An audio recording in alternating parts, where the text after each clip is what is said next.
자유한국당이 권양숙 여사, 네. 노건호 씨, 노정현 씨, 연초로 씨, 박연차 씨 이렇게 고발했단 말이에요. 네. 640만 달. 네. 여기에 대한 확실하게 우리 좀 예. 짚고 넘어가죠. 네, 제가 이걸 정리하기 위해서 노력을 하는데 TV 토론에 나가면 이게 시간이 정해져 있잖아요. 그러다 보니 깔끔하게 정리를 하지 못한 마음이 들어서 오늘 그냥 텍스트를 하나 드리려고요. 그래서 누가 이런 이야기 하면 이렇게 말해. 그렇죠. 그래서 지금 적폐청산을 얘기할 때 노무현, 김대중 적폐도 청산하자 이렇게 얘기할 경우 답변입니다. 지금 우리가 말하는 적폐청산은 해방 이후 지금까지 쌓여온 일반적인 문제점을 말하는 게 아니다. 지금 적폐청산은 이명박 박근혜 9년 동안 벌어진 국가적 범죄 행위를 정리하자는 거다. 여기서 핵심 키워드는 국가적 범죄 행위가 이명박 박근혜 정부 9년 동안 너무 많이 벌어졌고 그것이 집약적으로 표출된 게 최순실 국정농단이다. 그래서 그런 국가적 범죄 행위를 정리하는 게 지금 시대가 요구하는 적폐청산이다. 이렇게 정리하시면 되고요. 예. 그다음에 두 번째, 그러므로 신적폐라는 주장은 어불성설이다. 이게 무슨 말이냐면요. 자유한국당에서 안보, 외교, 원전 등 이거에 대한 정책적 판단을 지금 적폐라고 얘기하잖아요. 신적폐. 예, 우리 방송으로 지금 이야기가 나가서 분석을 하나씩 해드렸는데 네. 13가지 뭐 적폐 내면의 얘기 네. 규정을 했는데 뒤집으면 문재인 대통령이 업적이에요. 나중에. 그런데 그러니까 이 부분은 우리가 지금 적폐라고 청산하고자 하는 이명박근혜의 국가적 범죄는 정책적 판단에 대한 정리가 아니다. 그렇죠. 예. 지금 그 핵심 단어가 정책적 판단은 적폐가 아니다예요. 실수일지언정. 예. 그래서 이건 어불성설이고 세 번째는 그들의 논리적인 오류가 있습니다. 뭐냐면 적폐를 오랫동안 쌓여온 적폐이기 때문에 이명박 박근혜를 넘어 김대중 노무현도 하자 요거거든요. 그러면서 신적폐를 얘기한 건 어불성설이죠. 적폐는 오랫동안 쌓여와야 되는데 문재인 정부 5개월 실제로 일한 거 2개월 2개월 동안 뭐가 쌓일 적이 있습니까? 그러니까 그 말도 안 되는 논리적 오류에 빠지더라고요. 그래서 저는 TV에 나가서는 좋아요. 그러면 반민특위부터 다시 합시다. 제가 이렇게 얘기를 해요. 그러면 조용해지고 그다음에 박정희 대통령 스캔들까지 다 이번에 조사해 볼까요? 그럼 조용해져요.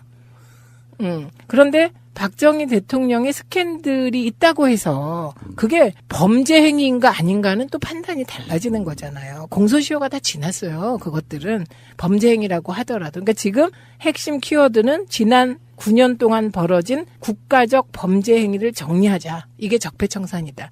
이렇게 정리하시면 되겠습니다. 이걸 이제 일종의 물타기잖아요. 그렇죠. 정치적 네. 의미로는. 물타기 그냥 물을 막 타가지고 흙탕물 만들어 놓고 이게 무슨 맛인지 모르게 만드는 전략이라면 전략이고 꼼수라면 꼼수인데 네. 일상생활에도 그런 경우가 많이 있습니다. 부부싸움 하다 보면은 네. 당장 일어난 사건 서로 간의 분쟁은 무슨 오늘에 일어난 일인데 꼭 잘못한 사람이 그러는 너는 하면서 물타기를 해요. 나 그런 물타기 정말 싫어하거든요. 네. 아니 이거를 오늘 걸 딱 정리를 확실히 하고 나가야 뭔가 좀 새로운 그 발전 방향도 생기고 그러는 건데 네. 상대방한테 그러니까 너는 5년 전에 뭐 어쨌잖아 이런 식으로 이야기가 되면 부부싸움에서 그런 일 많죠. 죽기 특히. 밥도 안 돼요. 근데 저도 그래요. 네. 왜냐면 제가 이제 이렇게 싸울 때 있잖아요. 집에서. 이제 뭐 딸하고도 싸우고 아들하고도 싸우고 남편하고도 싸울 때 어느 순간 제가요 몰리게 되면 저도 모르게 너 지난번에 이랬잖아 이러고요. 그러지 마시라고요. 그리고 그 우리 남편에 대해서 옛날 옛적 언제 당신이 돈 안 벌고 어째서 내가 이랬고 저랬고 그래갖고 옛날 얘기를 실컷 하다 보면 우리 가족들이 막 또 저런다고 화를 내요. 근데 왜 제가 그러나 생각해 보면 궁할 때. 몰리고 있을 때. 네. 지금의 자유한국당. 예, 그런 거죠. 예.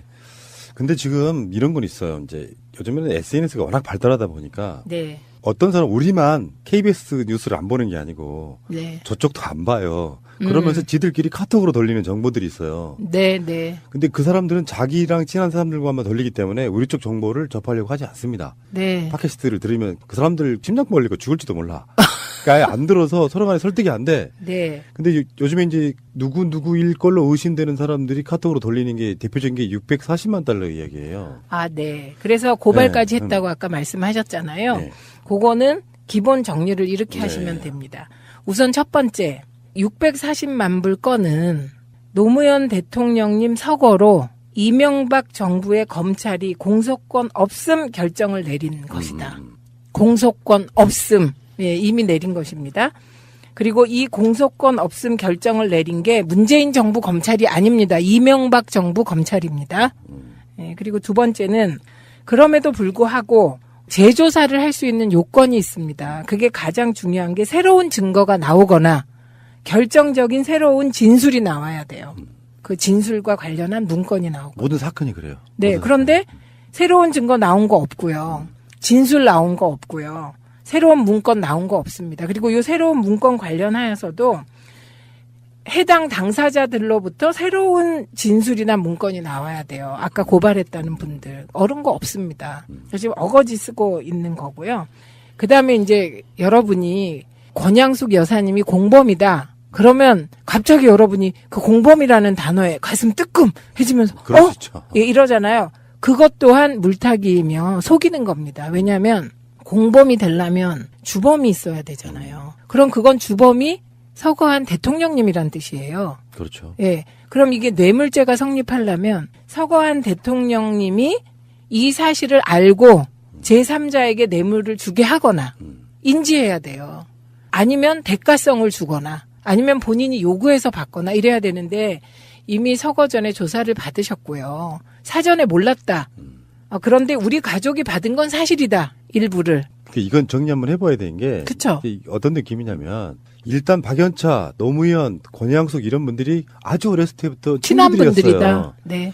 근데 이런 경우는 있거든요. 예를 들어서 남편은 정치를 막 하시고 계시는데 실제로 권양숙 여사 입장에서는 사실 친구 관계라고 할 수 있는 박연차 씨한테 노정현 씨 관련해가지고 저는 제가 알고 있게 돈을 빌린 걸로 알고 있거든요. 그런 걸 이제 다 말아가지고 뇌물을 받았다 이렇게 되는 거고. 그게 뇌물이 아니라니까요. 그러니까 그렇게 네, 네. 그쪽에서 지금 그렇게 공격을 하는 거고. 네. 그리고 문재인 대통령이 대선 토론 때 이제 홍준표랑 이렇게 붙으면서 했던 이야기 중에 그런 게 있잖아요. 당사자가 그러니까 권력자, 공무원인 자가 뇌물을 그러니까 그 돈을 받았다는 사실을 모르는 상태로 무슨 뇌물죄가 성립이 되냐. 네, 네. 근데 우리가 최대한 양보해가지고 돈을 빌렸든 뭐 어쨌든 간에 권양숙 여사가 박연차 씨로부터 받은 돈, 빌린 돈이든 어쨌든 간에 그런 것들이 법적으로는 전혀 뇌물죄가 성립이 안 되는 요건들이잖아요. 네, 권양숙 여사는 공직자가 아닙니다. 그리고 대가청구도 없었고요. 예, 그 뇌물죄가 성립되려면 공직자여야 되고 대가성이 있어야 되고 그래서 제3자 뇌물죄가 또 있잖아요. 본인이 안 받아도 제3자가 받으면 이제 공직자가 뭐 대가를 주거나 알거나 이러면 뇌물죄가 되는데 일단 모르셨습니다. 예, 몰랐다는 게 중요하고 더 중요한 게 있어요. 이제 노무현 대통령님이 몰랐나 알았나를 조사할 수가 없다는 거예요. 그런데 조사할 수 없기 때문에 사자 명예훼손이라고 가족이 주장하는 부분이 이 부분인데 조사할 수 없기 때문에 계속해서 정말 돌아가신 분을 불러내는 것이거든요. 그게 이건 저는 정말 반인륜적 행태라고 봅니다. 그런데요, 더 웃긴 건 권양숙 여사님을 공범이라고 하는 건 누군가가 접신해서요. 이승과 저승을 오가면서 확인하지 않고는 불가능한 얘기죠. 뇌물죄가 성립되지 않기 때문에 공범이라는 말도 성립되지 않고 명확하게 공범이라고 표현하는 것 자체가 권양숙 여사님에 대한 명예훼손입니다. 그러니까 이건 이제 법적인 해석인 거고 인풋 아웃풋 입장에서 보면 어떤 대가성도 없었다. 그 단순한 애가 지금 아까 640만 달러 중에 140만 달러는 노정현 씨 관련해서 빌린 것이고 네. 그리고 500만 달러는 골프장 그 건 아니에요. 골프장 네. 인허가. 네. 그러니까 네. 간단히 말해서 경상남도는 봉화마을에 박연차 씨가 그 연철호 씨랑 같이 주도하는 네. 골프장 사업에 관련돼 있었다라고 해요. 네. 근데 경상남도 그 당시 김태호 지사 같은 경우는 허가를 내줬답니다. 근데 네. 노무현 정부의 환경부가 결국에는 허가를 안 내주면서 네. 골프장 사업이 무산됐다. 네, 네. 그게 그러니까 만약에 정말 참여정부의 환경부가 그 골프장을 허가했다면 진짜 큰일 날 뻔했어요. 그래도 별거 아닌데 네. 그래도 큰일 날 뻔했다고요. 예, 근데 허가를 안 하셨다고 하더라고요. 그런데 무슨 뇌물이에요? 그러니까요. 그러니까 지금 이제 우리 쪽에서 나가는 모든 토론자들은 우리가 이거 아무리 지금 뭐 피하려고 해도 피할 수 없는 상황이 되었습니다. 그래서 명확하게 정리를 해야 돼요. 재조사가 불가하다. 왜냐하면 그 재조사의 키를 쥐고 있는 게 서거하신 노무현 대통령님인데 재조사가 불가능한 것을 자꾸 재조사하자고 하고 있는 것이다. 이게 사자 명예훼손이라는 얘기고요. 두 번째는 제가 한 번은 참다가 권양숙 여사 뇌물 이렇게 표현을 해서 그거 가지고 그거 틀린 거다 이렇게 박았어요. 권양숙 여사님은 자연인이기 때문에 공직자가 아니라 뇌물죄가 성립하지 않는다. 이렇게 얘기했더니 또 도돌이표로 돌아가서 상대방이 노무현 대통령이 공범이고 어쩌고 이렇게 얘기를 하더라고요. 근데 그게 아닙니다. 사실이 아니고 어거지 쓰는 거고 그렇게 해서 정치적 물타기해서 MB에게로 가는 화살을 돌리기 위한 거고요. 그런데 자유한국당이 MB의 화살을 몸으로 대신 막아줄 생각은 없어 보여요. 그냥 돌리기 위한 것이고요. 그리고 지지층 결집용으로 지금 계속 하고 있는 것이기 때문에 이제 언제 어느 자리에서도 이거 가지고 더 이상 뭐 이렇게 가슴 아파서 가만히 있지 마시고 지금 말씀드린 논리로 따박따박 반박해 주시기 바랍니다. 당당하게. 네. 저는 이렇게 생각해요. 문재인 대통령이나 노무현 대통령을 이렇게 인간 유형의 어떤 나름대로 분석을 해보면 네. 그런 제 표현이 좀 그렇습니다. 네. 못하실 분들이에요. 누구한테 정말로 모르게 뇌물 받아가지고 그렇죠. 그런 거 못하실 분들이고 네. 자기 양심에 뭐 그렇다고 해서 그분들이 신선은 아니었을 거예요. 그런데 최소한 그 정도의 기본을 갖고 있는 사람들이고 아까 말씀드렸잖아요. 가장 절친이라는 박연차의 그 연초로와의 골프장 관련한 그 사업을 노무현 정부가 정말로 특혜를 주려고 했다면 당연히 그 허가 내줬겠죠. 대통령께서 검찰에 조사받으러 가시기 전날 참여정부의 장차관 하던 분들이 이제 연통을 돌려서 내려갔어요. 그래서 봉화에 가서 저희가 같이 이렇게 하룻밤을 자고 아침에 대통령님을 뵙고 검찰 조사 받으러 가셨거든요. 네. 그때 대통령께서 미안하시잖아요. 어쨌든, 예, 어쨌건 그게 무슨 내용이건 우리 쪽 사람들은 털어서 먼지 안 나기를 바라고 살고 하늘을 우러러 한 점 부끄러움이 없이 살라고 노력하는 사람들이고 대통령께서도 그러셨는데 이런 일이 어쨌든 벌어졌으니 가족이 일부라도 돈을 빌렸든 받았잖아요. 그게 범죄는 아니라도. 그러니까 죄송하시니까 이런 말씀을 하시더라고요. 정말 정치를 하는데 정치 자금이라는 거 돈 때문에 너무 힘들었다. 그런데 어느 날 박연차라는 사람이 나타났다. 그리고 아무 대가 없이 노무현이라는 이 정치인을 높게 평가하고 그래서 필요한 자금을 대주고 그러면서 아무 문제 없이 친구처럼 지냈다. 그때 당신에게 박연차는 이 표현을 쓰셨어요. 구세주 같은 느낌이었다. 이렇게. 그 당시엔 노 대통령만 그렇게 정치하신 게 아니잖아요. 그쵸. 대부분 다 그런 후원자들이 있었잖아요. 그렇죠. 그게 이제 17대 국회부터 엄격해진 거고요. 16대 국회 때까지는 선배들 말씀 들어보면 정말 나빴어요. 제 말씀 안 드렸나요? 한번 그 당대표 선거하면 지역위원장들 손에 1억, 2억이 그냥 쥐어진다는 거잖아요. 그런 정치를 했던 시대가 있고요. 그럴 때 정말 투명한 정치를 꿈꾸었던 노무현이라는 젊은 정치인은 좌절도 많이 했을 거고 또 현실적으로 아무리 혼자 깨끗해지려 그래도 조건이 안 되니까 정말 돈 때문에 좌절도 많이 겪어서 오죽하면 생수사업을 했겠냐고요. 네, 그래서 그때 그런 말씀을 하셨는데 저는 속으로 정말 박연차 씨가 너무 싫었어요. 그러니까. 네. 아니 사나이가 죽으면 죽는 거지. 어떻게 거짓 증언을 해서 이 오랜 친구가 보통 사람입니까? 대통령인데 그 대통령도 보통 대통령입니까? 우리나라 정치의 패러다임을 바꾼 대통령을 친구로 가진 것만으로 얼마나 자랑스러워요. 그래서 저는 그 후에 강금원 회장님을 되게 속으로만 좋아했어요. 한 번도 표현 못했어요. 멀리서만 좋아했어요. 그분은 많은 분들에게 후원도 하시고 도와주셨지만 형을 살더라도 자기가 이런저런 걸로 대통령님을 배반하지 않았어요. 그래서 저는 뭐 그분에게 1푼도 도움받은 적 없고 우리가 야권통합 국민의 명령할 때 조금 도움을 주시겠다는 뜻을 이렇게 돌아 전해왔어요. 근데 문성근 선배도 저도 거절했죠. 최근에 이제 이명박 얘기 많이 나오잖아요. 네.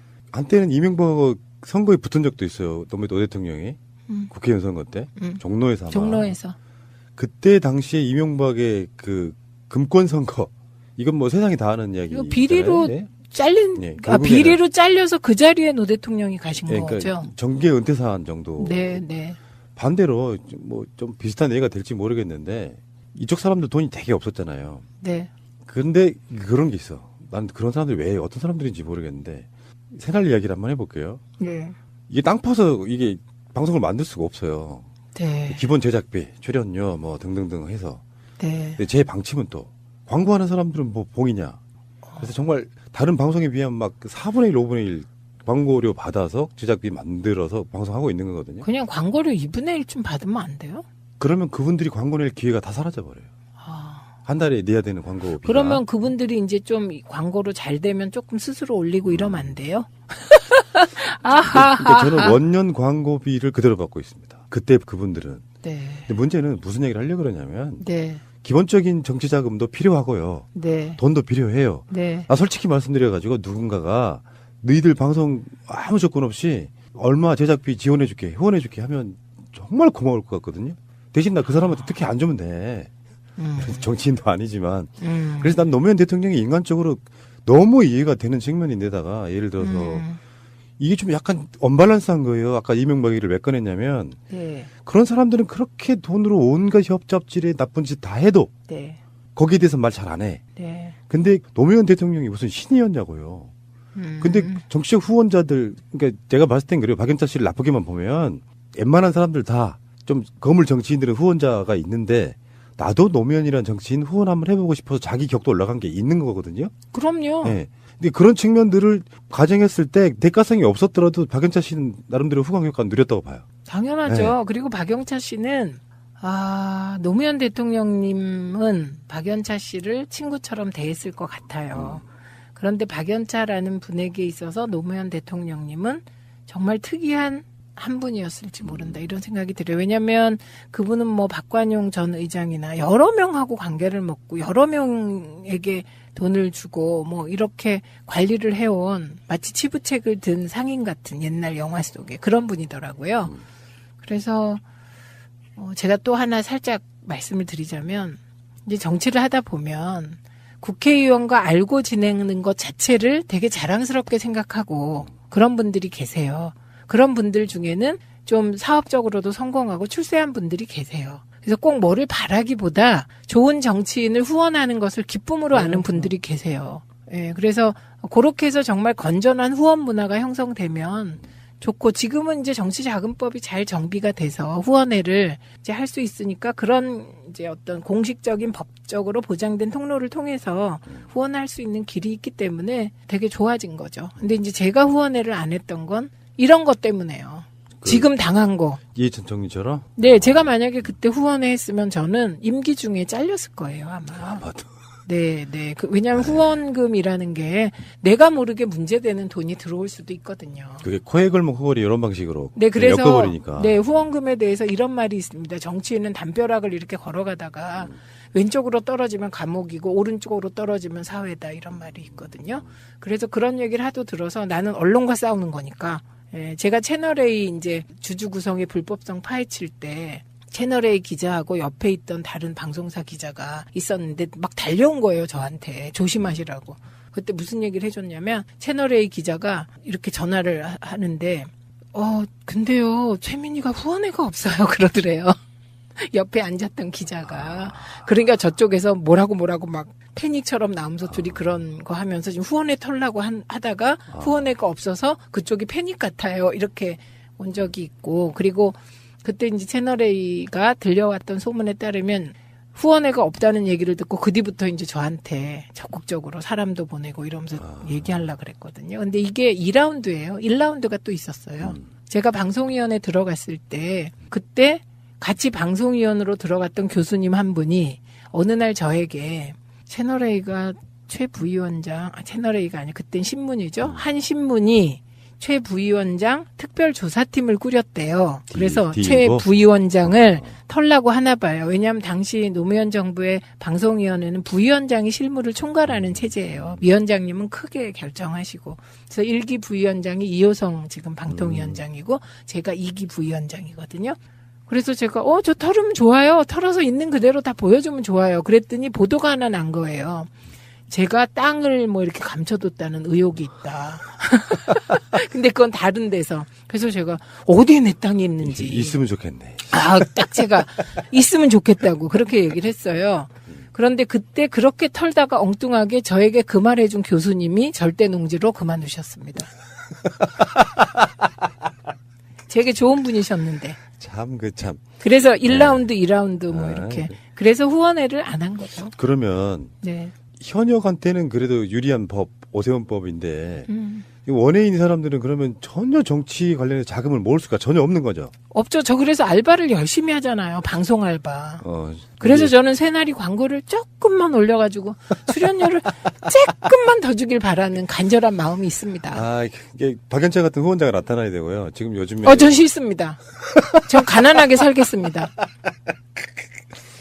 요즘에 한 3개월째 적자거든요. 이게 그럼 저 출연료 안 받겠습니다. 새날만은 제가 무료 봉사하겠습니다.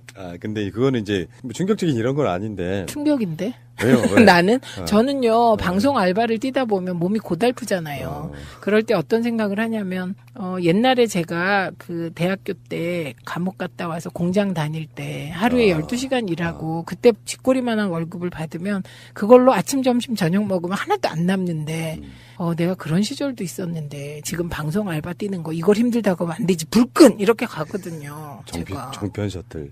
네, 근데. 요즘 프로그램 몇 개나 나가세요? 3개요. 어디? 아니다. 3개 넘어요. 일단 JTBC. 네, JTBC의 금요일 날 2시 반에 고정이에요. 그 다음에, 연합뉴스 수요일 오전에 고정이에요. 엄청 싸요, 근데 이것들 다. 네, 그 다음에 이 프로그램들이. 그 다음에 이제 TV조선은 제가 이제 개편하면서 안 나가겠다 그랬어요. 왜냐하면 이제 저는 대선 전략으로 나가서 중도표를 얻기 위해서 제가 열심히 해서 이제 대선이 끝나니까 좀 힘도 들고 또 어떤 분이 저한테 야 계속 TV조선 나갈 거냐 그래서 나가기도 좀 그래서 안 나간다고 했더니 그 PD가 정말 의리가 없다. 그래갖고 2주에 한 번씩 월요일에 나가고요. 예. 그다음에 정봉주의 정치쇼의 라디오 그거 화요일 오전 10시 반이 고정입니다. 그다음에 TBS의 정봉주의 품격시대. 그거 고정이고요. 예, 그리고 새날. 그다음에 정말 바쁘시겠구나. 네, 정봉주의 정치쇼는 가끔 금요일 날 여의도 FC인가 뭐 그런 거 있어요. 거기에 이제 한 달에 한 번, 두 번 나갈 때가 있어요. 근데 이게 엄청 바빠요. 힘들어요. 그리고 몸이.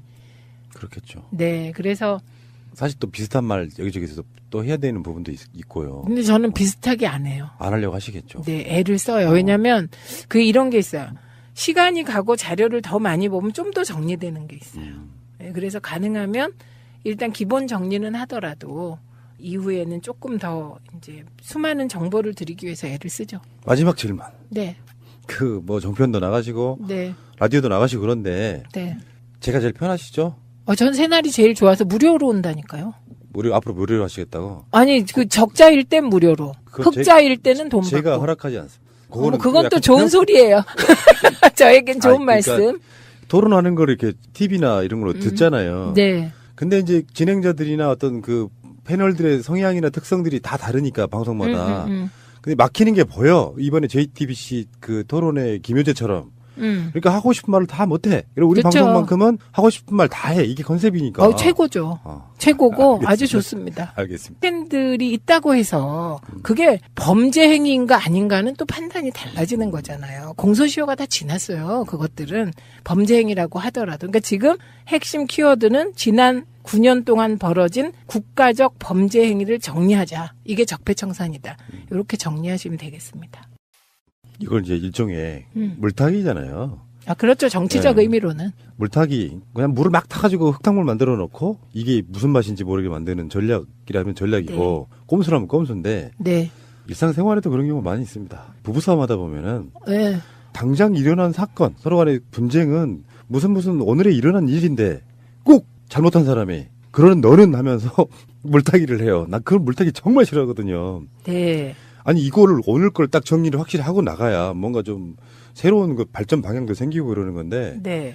상대방한테 그러니까 너는 5년 전에 뭐 어쨌잖아 이런 식으로 이야기가 되면 부부싸움에서 그런 일 많죠. 죽기밥도 특히. 안 돼요. 근데 저도 그래요. 네. 왜냐면 제가 이제 이렇게 싸울 때 있잖아요. 집에서. 이제 뭐 딸하고도 싸우고 아들하고도 싸우고 남편하고도 싸울 때 어느 순간 제가요 몰리게 되면 저도 모르게 너 지난번에 이랬잖아 이러고요. 그러지 마시라고요. 그리고 그 우리 남편에 대해서 옛날 예적 자유한국당이 권양숙 여사, 네. 노건호 씨, 노정현 씨, 연초로 씨, 박연차 씨 이렇게 고발했단 말이에요. 네. 640만 달. 네. 여기에 대한 확실하게 우리 좀 예. 짚고 넘어가죠. 네, 제가 이걸 정리하기 위해서 노력을 하는데 TV 토론에 나가면 이게 시간이 정해져 있잖아요. 그러다 보니 깔끔하게 정리를 하지 못한 마음이 들어서 오늘 그냥 텍스트를 하나 드리려고요. 그래서 누가 이런 이야기 하면 이렇게 말해. 그쵸? 그래서 지금 적폐청산을 얘기할 때 노무현, 김대중 적폐도 청산하자 이렇게 얘기할 경우 답변입니다. 지금 우리가 말하는 적폐청산은 해방 이후 지금까지 쌓여온 일반적인 문제점을 말하는 게 아니다. 지금 적폐청산은 이명박 박근혜 9년 동안 벌어진 국가적 범죄 행위를 정리하자는 거다. 여기서 핵심 키워드는 국가적 범죄 행위가 이명박 박근혜 정부 9년 동안 너무 많이 벌어졌고 그것이 집약적으로 표출된 게 최순실 국정농단이다. 그래서 그런 국가적 범죄 행위를 정리하는 게 지금 시대가 요구하는 적폐청산이다. 이렇게 정리하시면 되고요. 예. 그다음에 두 번째, 그러므로 신적폐라는 주장은 어불성설이다. 이게 무슨 말이냐면요. 자유한국당에서 안보, 외교, 원전 등 이거에 대한 정책적 판단을 지금 적폐라고 얘기하잖아요. 신적폐. 예, 우리 방송으로 지금 이야기가 나가서 분석을 하나씩 해드렸는데 네. 13가지 뭐 적폐 내면에 얘기 네. 규정을 했는데 뒤집으면 문재인 대통령이 업적이에요. 나중에. 그런데 그러니까 요 부분은 우리가 지금 적폐라고 청산하고자 하는 이명박근혜의 국가적 범죄는 정책적 판단에 대한 정리가 아니다. 그렇죠. 예. 지금 그 핵심 단어가 정책적 판단은 적폐가 아니다예요. 실수일지언정. 예. 그래서 이건 어불성설이고 세 번째는 그들의 논리적인 오류가 있습니다. 뭐냐면 적폐를 오랫동안 쌓여온 적폐이기 때문에 이명박 박근혜를 넘어 김대중 노무현도 하자 요거거든요. 그러면서 신적폐를 얘기한 건 어불성설이죠. 적폐는 오랫동안 쌓여와야 되는데 문재인 정부 5개월 실제로 일한 거 2개월 2개월 동안 뭐가 쌓일 적이 있습니까? 그러니까 그 말도 안 되는 논리적 오류에 빠지더라고요. 그래서 저는 TV에 나가서는 좋아요. 그러면 반민특위부터 다시 합시다. 제가 이렇게 얘기를 해요. 그러면 조용해지고 그다음에 박정희 대통령 스캔들까지 다 이번에 조사해 볼까요? 그럼 조용해져요. 그런데 박정희 대통령의 두 번째는 그럼에도 불구하고 재조사를 할 수 있는 요건이 있습니다. 그게 가장 중요한 게 새로운 증거가 나오거나 결정적인 새로운 진술이 나와야 돼요. 그 진술과 관련한 문건이 나오고. 모든 사건이 그래요. 네, 그런데 새로운 증거 나온 거 없고요. 진술 나온 거 없고요. 새로운 문건 나온 거 없습니다. 그리고 이 새로운 문건 관련하여서도 해당 당사자들로부터 새로운 진술이나 문건이 나와야 돼요. 아까 고발했다는 분들. 어른 거 없습니다. 지금 어거지 쓰고 있는 거고요. 그 다음에 이제 여러분이 권양숙 여사님이 공범이다. 그러면 갑자기 여러분이 그 공범이라는 단어에 가슴 뜨끔해지면서 그럴 수 있죠. 예, 이러잖아요. 그것 또한 물타기이며 속이는 겁니다. 왜냐하면 공범이 되려면 주범이 있어야 되잖아요. 그럼 그건 주범이 서거한 대통령님이란 뜻이에요. 그렇죠. 예. 그럼 이게 뇌물죄가 성립하려면 서거한 대통령님이 이 사실을 알고 제3자에게 뇌물을 주게 하거나 인지해야 돼요. 아니면 대가성을 주거나 아니면 본인이 요구해서 받거나 이래야 되는데 이미 서거 전에 조사를 받으셨고요. 사전에 몰랐다. 그런데 우리 가족이 받은 건 사실이다. 일부를. 언제 당신이 돈 안 벌고 어째서 내가 이랬고 저랬고 그래갖고 옛날 얘기를 실컷 하다 보면 우리 가족들이 막 또 저런다고 화를 내요. 근데 왜 제가 그러나 생각해 보면 궁할 때. 몰리고 있을 때. 네. 지금은 자유한국당. 예, 그런 거죠. 예. 근데 지금 이런 건 있어요. 이제 요즘에는 SNS가 워낙 발달하다 보니까 네. 어떤 사람 우리만 KBS 뉴스를 안 보는 게 아니고 네. 저쪽도 안 봐요. 그러면서 지들끼리 카톡으로 돌리는 정보들이 있어요. 네, 네. 근데 그 사람들은 자기랑 친한 사람들과만 돌리기 때문에 우리 쪽 정보를 접하려고 하지 않습니다. 네. 팟캐스트를 들으면 그 사람들 심장 벌리고 죽을지도 몰라. 그러니까 아예 안 들어서 서로 간에 설득이 안 돼. 네. 근데 요즘에 이제 누구일 걸로 의심되는 사람들이 카톡으로 돌리는 게 대표적인 게 640만 달러 이야기예요. 아, 네. 그래서 고발까지 네. 했다고 아까 말씀하셨잖아요. 네. 그거는 기본 정리를 이렇게 네. 하시면 됩니다. 우선 첫 번째, 640만 불 건은 노무현 대통령님 서거로 이명박 정부의 검찰이 공소권 없음 결정을 내린 것이다. 공소권 없음, 예, 이미 내린 것입니다. 그리고 이 공소권 없음 결정을 내린 게 문재인 정부 검찰이 아닙니다. 이명박 정부 검찰입니다. 예, 그리고